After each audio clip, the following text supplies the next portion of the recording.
Armed assassins break into a soldier's home, killing his wife and unborn daughter. But the man they leave alive will become their worst nightmare. Fueled by rage and trained to kill, he's about to unleash a storm no one can survive. The story begins with U.S. Navy SEALs appearing during an operation and taking down several insurgents. They search for a target while moving through the ruins of a damaged building and the streets of Aleppo. After clearing the building, Agent Ritter appears and instructs them to rescue a CIA hostage held by Syrian government forces. The hostage is a CIA operative. We believe he is being held by Syrian government forces in a nearby building. After receiving brief information from the agent, team leader John Kelly moves his team to a different part of the city. They launch an attack on a suspected building and successfully free the captives. After completing the mission, John Kelly searches the pockets of a dead Syrian soldier and checks his phone data. He discovers that the soldier was actually a former member of the Russian army. Agent Ritter tells him to drop the matter and move out as soon as possible. As they are leaving, a Russian unit fires an RPG at them. RPG! Take cover!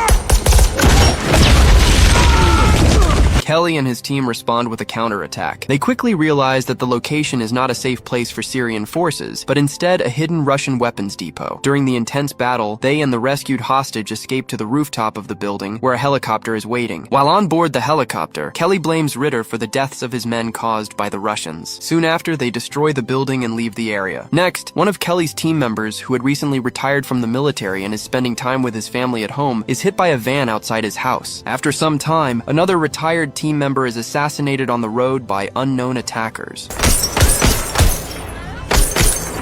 These victims were among the soldiers who helped rescue the CIA hostage in Aleppo 3 years earlier. That night, while Kelly and his wife are preparing to sleep in their bedroom, he leaves her resting and goes to the sofa to eat snacks and listen to music. After some time, his laptop shuts down. He realizes that the power in his house has gone out. He then hears footsteps approaching along with the sound of a door opening. He quickly pulls his revolver from a drawer and follows the noise. He soon discovers that several armed men have broken into his home. They kill his pregnant wife while Kelly fights back and takes them down one by one. He is about to kill the last attacker when he gets shot and badly wounded. As the attacker runs out of bullets, he escapes from the house. Kelly crawls into his bedroom to check on his wife, but she is no longer alive.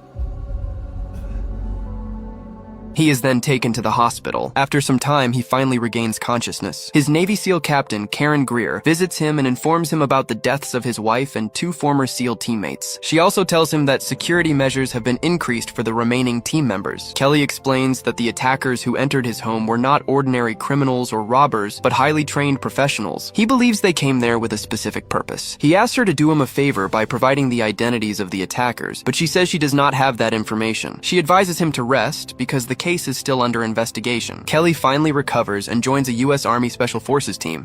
Meanwhile, the Secretary of Defense arranges a meeting with Agents Ritter and Greer. During the discussion, Agent Ritter informs them that the attackers are Russians. He explains that they are Russian soldiers and members of the Russian Federation's FSB, the Federal Security Service. He tells the Secretary that Kelly and his team had attacked the FSB in Aleppo a few years earlier to rescue the CIA hostage. The Russians are now acting in retaliation for that mission. Ritter also mentions that the CIA has decided not to take any action regarding these incidents. It's unnecessary to poke the bear any further. He concludes that they will not confront the attackers or Russia directly, but will continue to investigate the matter. After some time, Karen returns to Kelly and informs him that the Russians were the ones who killed his wife and his teammates. She also tells him that the CIA will stop its investigation. They're calling it national security. As a courtesy, she provides him with the files containing the passports of the operatives in the United States. She reveals that Andre is the person who helped them enter the country. With all the necessary information in hand, Kelly immediately begins his mission to avenge the deaths of his wife and old friends. Next, Kelly goes to Andre's office, pretending to be drunk. Andre's security stops him and sends him away. Undeterred, Kelly returns to his pickup truck and decides to pursue Andre. On the highway, he chases Andre's car and collides with it at a turn. He blocks Andre's vehicle so that he cannot escape. Kelly sets fire to his own car and climbs into it. He threatens Andre while shooting him in the leg to force him to reveal the identity of the 4th Russian member of the squad. After some struggle, Andre finally admits that the name is Viktor Rykov. Kelly exits the vehicle but is immediately apprehended by the police. Karen visits him in prison and informs him that he is in serious trouble for killing Andre. Everyone in the office is upset with his actions, as Russia is now expected to retaliate. Kelly, however, tells her that he intends to kill everyone involved in his wife's murder. He also informs her that he knows something they do not, and if they want that information, they must secure his release from jail. Back in his cell, Kelly notices movement outside. An officer orders him to stand and face the wall for further questioning, but he refuses. 3 officers then try to drag him away. Kelly fights back and threatens to kill one of them. He orders them to leave the prison. Close the door, I'm gonna start snapping necks! Soon, a U.S. Marshal arrives and invites Kelly to accompany him. The Marshal provides Kelly with a phone. Kelly answers it and begins speaking. Karen talks to him and requests to accompany the Marshal. Kelly joins them for a closed meeting at an unnamed military installation. He is asked to share the secret information he possesses, and he reveals the name Victor Rykov. He is then requested to identify photographs that resemble Victor. However, Agent Ritter informs them that Victor has already died. Despite this, Kelly recognizes him in the photographs. Later, Ritter tells them that Victor is a Russian spy involved in a variety of operations across the United States. He also reveals that Victor had long been a CIA target, but the agency was unable to capture him. The secretary informs them that Victor is now hiding in Russia. Kelly demands to accompany the squad to apprehend him, and the secretary agrees. With all due respect, I think he's perfectly suited. Following that, Lieutenant Commander Karen, Kelly, and their team prepare to board a passenger plane bound for Russia. Agent Ritter arrives and informs them that he will meet them in Moscow. Kelly, suspicious of Ritter, decides to be cautious around him. Karen and Kelly board the plane heading to Russia. As they approach Russian Federation territory, their plane is suddenly intercepted by the Russian Air Force. The Russians demand that they land immediately at Murmansk Airport. When the pilot refuses, the Russians attack the plane's wing. The plane crashes into the Barents Sea, landing on Russian territory. Kelly and the rest of the team struggle to escape the water.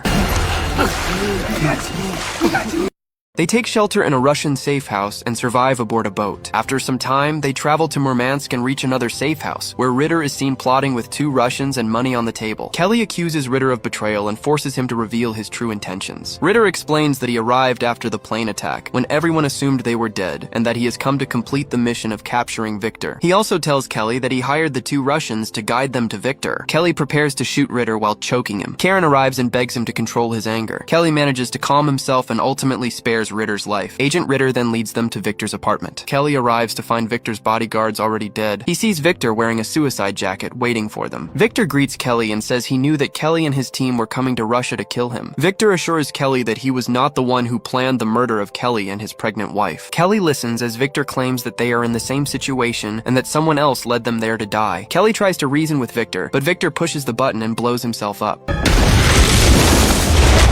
A sniper then shoots Dallas, one of Kelly's squad members, immediately after the explosion. The team struggles to locate the sniper. Eventually, they track him down and kill him. Meanwhile, another sniper opens fire on them. Karen and Kelly track down the remaining enemies and eliminate them in action. Meanwhile, Russian police and military have surrounded the residential complex. Kelly directs his team to escape through the back of the building, while he turns to face the officers on the rooftop. He detonates a device, killing many police officers,